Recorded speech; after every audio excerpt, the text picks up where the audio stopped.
Muy buenas a todos y a todas. Vamos a comprender en este vídeo el funcionamiento de las funciones lambda que incluye como funcionalidad avanzada Python. En otros lenguajes como César y Java ya existen o existían y posiblemente pues alguno de vosotros ya conozca el funcionamiento de estas funciones. Nosotros vamos a entenderlo cómo funcionan con Python porque lo necesitamos ya que son clave en programación funcional.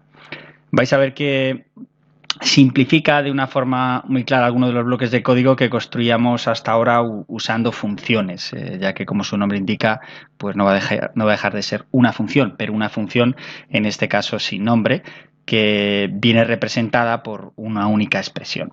Para poder entenderlo, vamos a recordar cómo nosotros hacíamos una función en Python y cómo vamos a simplificar esa función en una función anónima o función lambda. Para ello voy a hacer un ejemplo, una función básica, donde vamos a definir, por ejemplo, triple.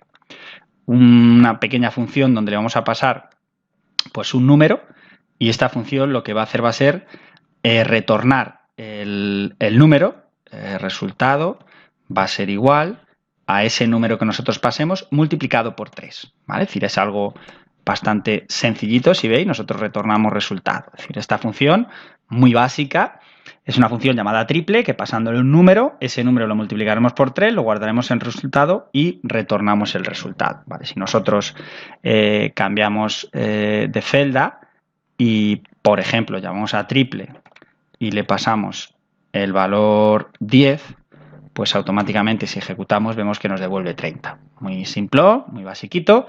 Esta función ya la conocíamos dentro de Python y vamos a ver cómo la seguimos simplificando. Es decir, nosotros esta función incluso la podríamos haber dejado mucho más sencillo. Es decir, yo podría haber dejado esta función pues directamente, como bien sabemos, diciéndole que retornamos pues sin necesidad de declarar aquí ninguna variable, podríamos haberle dicho pues que retornamos el número multiplicado por 3, ¿no? Es decir que, vale, nosotros la ejecutamos, cambiamos de celda, le llamamos a triple y le pasamos ahora 5 y, perdón, le pasamos 5, ejecutamos y nos dice 15, ¿vale? Ninguna dificultad y lo hemos simplificado aún más. Ahora, ¿qué vamos a hacer?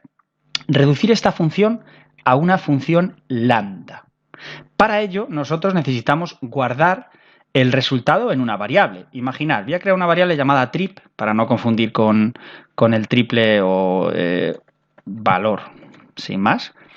Vamos a decirle que lambda, palabra reservada para indicar que vamos a utilizar una función lambda, va a ser, nosotros vamos a usar también num, ¿vale? Num, dos puntos, anum por 3. Fijaros que lo único que estamos haciendo es utilizar la palabra reservada lambda para reducir esa función que nosotros hemos hecho a una función anónima. Simplemente le estamos diciendo, oye, que queremos que el número que pasemos como parámetro sea igual al número por 3.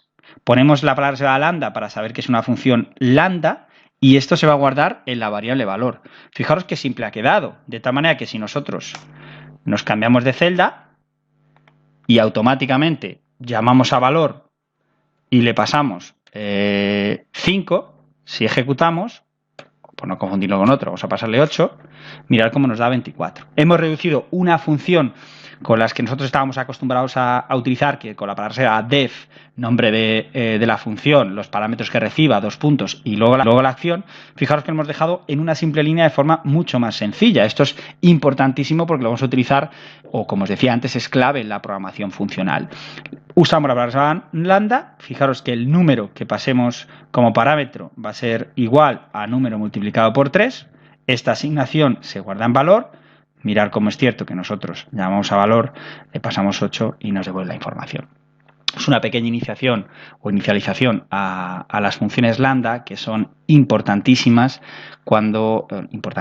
ahora que nosotros comenzamos con bloques relacionados con Spark para que veáis cómo lo utilizamos pues en numerosos ejemplos donde vamos a utilizar programación funcional.